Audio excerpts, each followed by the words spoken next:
Hey, y'all, welcome to Owning Life, a podcast about embracing the beginning, the end, and the messy middle of our time on Earth. Thanks so much for being with me again this week.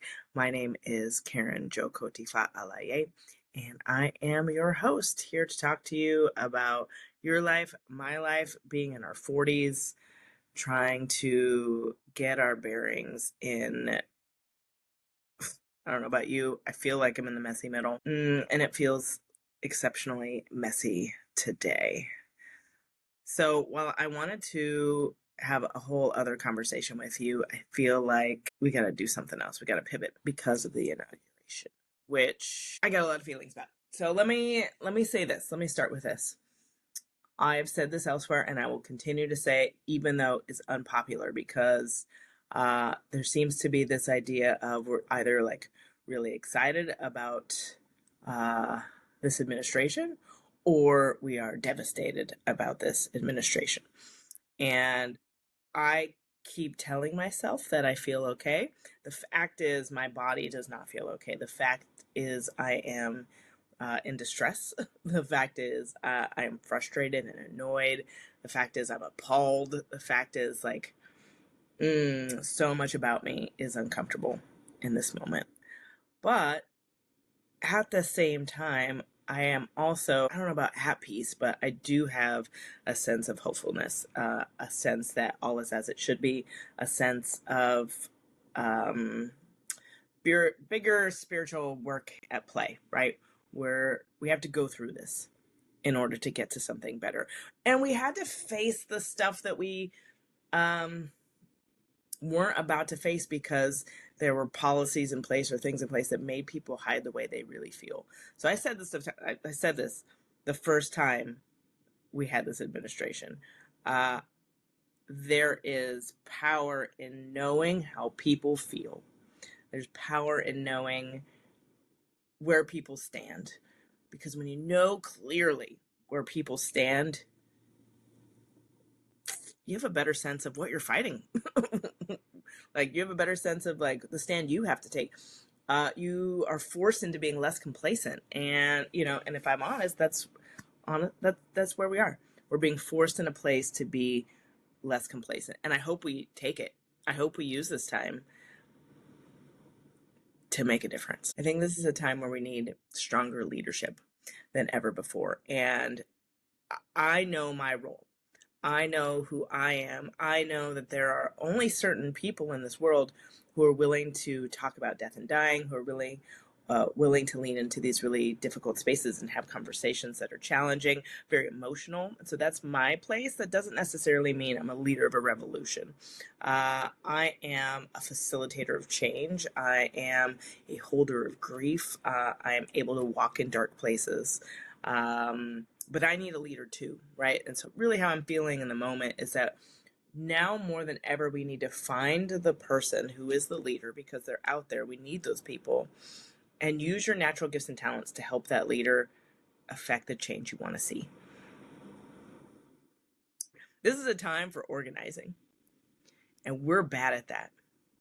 We are good at ordering things on Amazon. We are good at scrolling social media. We are good at, just getting through the day, but we are bad at organizing for a cause. And now's the time. I don't know what your cause is. I know that there are a lot out there, right? So the thing I wanted to share with you today is more about how I can be helpful in times like this, how other death workers might be helpful in times like this. And I do want to plug a death doula with the 9 keys, Narinder. It was her ability to speak her truth that made me feel like I could speak mine. That reminded me why I'm here, why I'm doing this work. So I want to tell you something, just, to get to know a little bit more about me. I started working in funeral service when I was 18. And I've done nothing really since then. So I've worked in funeral homes since I was 18 years old. I'm 45 now. I took a brief 4-month break before I got married to not have a job, but otherwise helping people in this very sensitive space has been the work that I've done. For most of those years, I thought that my primary function was to support people when someone has died. I can do that in many different ways, but that's really what I thought my purpose in life was, to help people while they're grieving, losing a person. But COVID changed things for me because I saw with COVID how, number one, we were so bad at grieving people, because that's something I learned while helping people in the death and dying space, is that we are not great at grieving and we're not great at supporting others who are grieving. We don't participate much in death and dying as a culture. We don't invite our children to participate in death and dying as a culture. And therefore we don't cultivate the language that we need around it. We're not comfortable in very emotional spaces because of it, because we hide from these things. So I knew that we were already needing work in that area. And then I saw how COVID, not just how many people died, which was devastating, but the loss of our normal sense of self, the loss of the way we thought the world might always be safe. Now, if, our grandparents, great grandparents, 90s, they knew like life wasn't always easy. But I think after a certain time, we sort of thought we were going to live in America a life of relative convenience, relative safety. There's always blips, right? You can always point to where that's not happening, but overall, as a country, we felt like it's never going to get so bad. COVID taught us what it looks like to have the rug pulled out from under us. And I knew after that the grief that we experienced was going to ripple throughout generations, and particularly our children, because we had all of these kids that lost out on experiences, that had to live in a way that was scary. They had to be separated from their friends. They had to be separated from the places where they were in community learning, social skills. Like, that's going to affect people forever. So it was 2022 when I realized that my work wasn't just going to be about helping people when someone died. It was going to be calling attention to the way that we need to get better at grieving. We need to recognize how grief lives in our body. We need to recognize the grief that is all around us.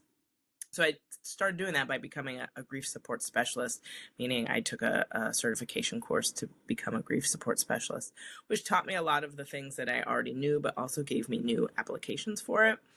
And then I took the death doula course as well, so I could get a more holistic view of what it would look like to support people, maybe more before or afterwards, versus what I do now as a funeral professional, which is, helping people during a funeral. So I'm looking at all these ways that I've grown over the years, where, for a long time I thought it was just death and dying, a loss of a person. And then I look around at the pandemic grief and I think I'm meant to be of service in this time. And now I'm looking at what we're going through right now with this administration and the amount of fear that people are living in this moment, the amount of uncertainty, the amount of just desperation. There's so much going on. And so we need people who can be in these scary spaces, shine the light on them, allow for conversation. And I realized that's my job. My job is to sit with someone and allow them to feel their feelings, whatever they are. And, particularly, obviously I want to talk to you when you're happy too, but I'm not afraid of people telling me when they're sad. I'm not afraid of people telling me why they're devastated, sharing their hopelessness with me. But in getting it out, I do hope that we all come back to a sense of hope.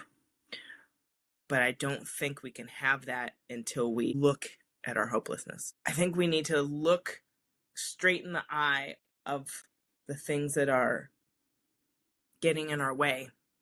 And I think we need to acknowledge them. I think we need to maybe fight.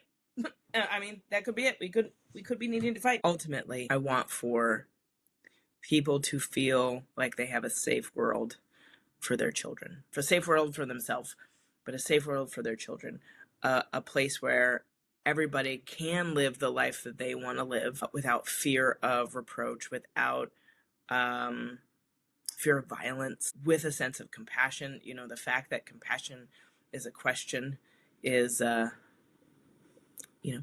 tells you something. And it's going to take people like us who are not afraid to have hope and fear at the same time. Hope and hopelessness. Hope and hope and gross. Like, just it all, it's a messy soup that life is. But now's our moment. Now's our moment to use what we're good at to save the world. What are you good at that's going to save the world? Whether or not you agree with me. You may not agree. You may be listening to this and rolling your eyes because you think I'm being dramatic. But, how are we going to save the world? How are we going to make sure that all people have the resources that they need in order to live a safe and healthy life? How are we going to make sure that people have the emotional support that they need? How are we going to make sure that the people who need access to things have access to things? Like, there's so much to do. And so now we're going to have a choice of how we're going to use what we're good at to change the world. And I'm going to lean into this. I'm going to lean into holding your grief. Because sometimes you just want someone else to hold it. You just want someone else to hear you. And if that's my only job, I feel blessed. I feel blessed to do that.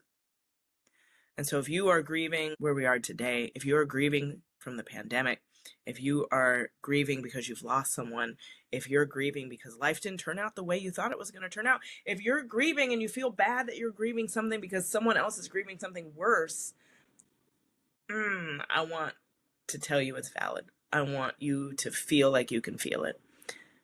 To feel like you deserve your feelings. And they're not wrong. So that's my job. That's what I'm here to do. And I'm here to remind you that in these tough times, we learn who we are. I'm sorry that's the case. I don't want us to go through tough times. I don't want to lose anybody. I don't want to feel devastated. I hate it. I hate all of it. I hate knowing what people have gone through. I hate it. But I know what happens. I know how it empowers you. I know how these moments make change. Now's the time, man. Now's the time. So not the message I was going to send today, not the message I should have put out 2 weeks ago, whatever, but that is the message that I have for you today. So I want to thank you for being here with me at the Owning Life podcast. I want you to own your life. I want you to own the life that you're living right now so that your kids and our kids and the next generation is going to be empowered in a way so that they can thrive even better than we did. So if you have not already, I would love for you to hit that subscribe button. I'd love for you to continue to be with me most Mondays, we're going to say. I do have something in line for you next Monday, so I'm not really worried about that. That will come out. We're going to talk about some quick ways that you can take care of yourself. If you are a busy mom with 5 minutes in your day, how can you use those 5 minutes a day to support yourself? So hang tight for that next week. Let me know what else you would like to hear here on Owning Life. And if you're cool with me just riffing, if you like when I do the interviews, if you like when sometimes I read essays, so I do that too. So again, thank you for being here on Owning Life, and I will see you next week.